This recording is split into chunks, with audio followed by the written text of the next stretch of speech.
I'm Lindsay McInerney of Hootsuite, and I lead our solution team out of London, United Kingdom. My first tip to brands is to set a policy around automation of social media. There's a number of things to consider and departments that you might want to think about in that process, like when you should and when you should not automate social. More appropriate times to automate are around your content calendar, building out a plan and scheduling that content in advance. And something like customer service might need to be a little bit more real time. My second tip is to develop a content strategy. And this is going to look different for different people in your organization, as well as, of course, by department.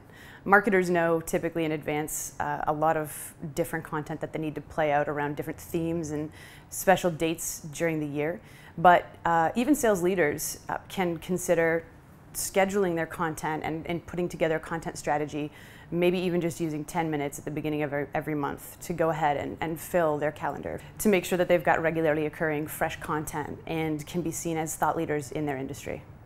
My third tip is for companies to consider becoming a true social organization. What that means is taking advantage of the thousands of employees, or maybe only hundreds of employees, that you have at your company. I see this problem as being very similar to the influencer ID and outreach problem that we looked at 7-8 years ago, where you've got people creating content on behalf of a brand that actually isn't authorized or completely on brand. And I think brands have a real opportunity to distribute the right content to different people in an organization to push out on their own personal channels.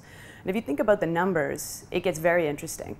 A brand channel might have 500,000 followers or fans.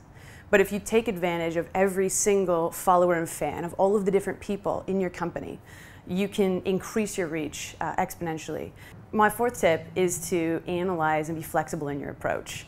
So taking a regular look at what's working, what's not, whether it's what you have been scheduling or haven't been, and being able to rejig that approach to make sense to your audience and really work for your company. My fifth tip is having the right team in place. That means hiring people and training them to know exactly what to do when automation needs to be temporarily shut down.